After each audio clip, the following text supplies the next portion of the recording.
গত ৩০ জুলাই রাশিয়ার কামচাটকা উপদ্বীপের কাছে ৮.৮ মাত্রার এক ভূমিকম্প আঘাত হেনেছে। শক্তির দিক থেকে এটি বিশ্বের ইতিহাসে অন্যতম শক্তিশালী ভূমিকম্পগুলোর একটি, যার ফলে সৃষ্টি হয় সুনামি। এ সময় রাশিয়া, যুক্তরাষ্ট্র, জাপান ও প্রশান্ত মহাসাগরের আশেপাশের অঞ্চল থেকে লোকজনকে সরিয়ে নেওয়ার নির্দেশ দেওয়া হয়। কিন্তু প্রশ্ন হলো, কিছু ভূমিকম্প কেন শুধু মাটি কাঁপায় আর কিছু কেন নিয়ে আসে বিধ্বংসী সুনামি? পদ্মা সেতু, মেট্রো রেল এবং এলিভেটেড এক্সপ্রেসওয়ে নির্মাণের গর্বিত অংশীদার বসুন্ধরা সিমেন্ট। আর বিশ্বের সবচেয়ে ভয়ঙ্কর ভূমিকম্পগুলোই বা কোনগুলো? এসব প্রশ্নের উত্তর খুঁজব আজকের ডেইলি সান ব্রেকডাউনে।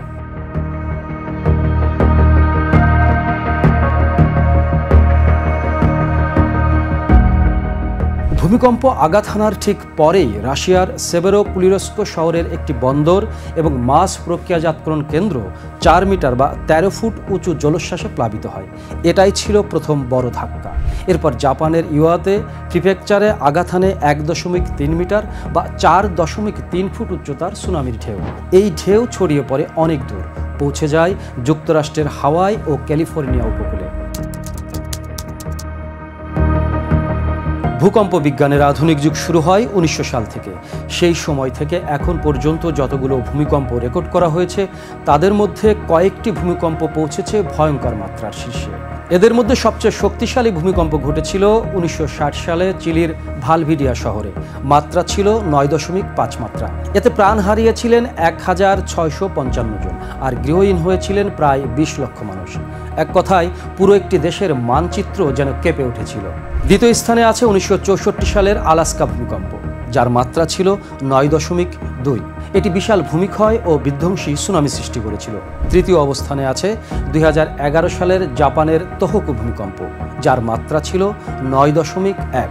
কিন্তু ভয়াবহতা ছিল আরও বেশি, কারণ এই ভূমিকম্পের পরপরই শুরু হয় এক বিধ্বংসী সুনামি এবং ঘটে ফুকুশিমা পারমাণবিক বিপর্যয়। চতুর্থ স্থানে আছে ২০০৪ সালের সুমাত্রা ভূমিকম্প, একই মাত্রা ৯.১। ভূমিকম্প থেকে সৃষ্ট সুনামি বিশ্বের ১৪টি দেশে প্রায় ২,৩০,০০০ মানুষের মৃত্যু ঘটায়। তাদের মধ্যে ১,৭০,০০০-এর বেশি ইন্দোনেশিয়ায়। পঞ্চম স্থানে রয়েছে ১৯৫২ সালের কামচাটকা ভূমিকম্প, যার মাত্রা ৯। এর ফলে হাওয়াইয়ে বিশাল সুনামি তৈরি হয় এবং ক্ষতি হয় $১ বিলিয়ন বেশি। আর ষষ্ঠ স্থানে রয়েছে ২০২৫ সালের এই নতুন ভূমিকম্পটি, যার মাত্রা ৮.৮। এটি আঘাত হেনেছে রাশিয়ার কামচাটকা উপকূলে। সপ্তম তালিকায় আছে চিলির বিওবিতে। ২০১০ সালের এই ভূমিকম্পের মাত্রা ছিল ৮.৮। প্রায় ৩,৫০,০০০-এর বেশি আবাসন ইউনিট ধ্বংস হয়েছিল। অষ্টম অবস্থানে আছে ১৯০৬ সালে ইকুয়েডরের উপকূলের ভূমিকম্প, এটির মাত্রাও ছিল ৮.৮। নবম স্থানে আছে ১৯৬৫ সালে আমেরিকার আলাস্কার ভূমিকম্প, যার মাত্রা ছিল ৮.৭। এবং এই তালিকার ১০ নম্বরে আছে ২০১২ সালের ইন্দোনেশিয়ার সুমাত্রার ভূমিকম্প, যার মাত্রা ছিল ৮.৬। পৃথিবীর ভূত্বক অনেকগুলো ভাগে বিভক্ত। এগুলোকে বলা হয় টেকটনিক প্লেট। এটা দেখতে অনেকটা টুকরো মেলানো ধাঁধার মতো। এই প্লেটগুলো খুব ধীরে নড়াচড়া করে, হয়তো এক বছরে মাত্র কয়েক সেন্টিমিটার। তুলনা করলে বলা যায় আমাদের নখ যেমন বাড়ে তার সমান। কখনো একে অপরের দিকে ঠেলে দেয় বা সরে যায়। এই নড়াচড়ার সময় আটকে থাকা জায়গায় চাপ জমে, আর হঠাৎ যখন সেই চাপ মুক্ত হয় তখনই ঘটে ভূমিকম্প।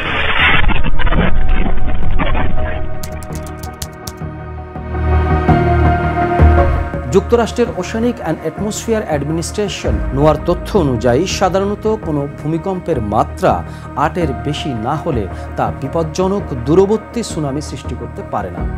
সমুদ্রতলের স্থানচ্যুতির পরিমাণ, ভূমিকম্প যে অঞ্চলে সংঘটিত হয়েছে তার আয়তন এবং ভূমিকম্পের ওপরের পানির গভীরতা, এসবই সৃষ্ট সুনামির আকার নির্ধারণে গুরুত্বপূর্ণ ভূমিকা রাখে। নোয়া আরও বলছে, ৭ মাত্রার বেশি ভূমিকম্পের ফলে বেশিরভাগ সুনামি সৃষ্টি হয় যেগুলো সমুদ্রের নিচে বা খুব কাছাকাছি স্থানে ঘটে এবং পৃথিবী পৃষ্ঠ থেকে ১০০ কিলোমিটার বা ৬২ মাইলের কম গভীরতায় হয়। গ্লোবাল হিস্টোরিক্যাল সুনামি ডেটাবেস অনুযায়ী 89% সুনামি সৃষ্টি হয়েছে বড় ভূমিকম্প বা ভূমিকম্প সৃষ্ট ভূমিধসের মাধ্যমে।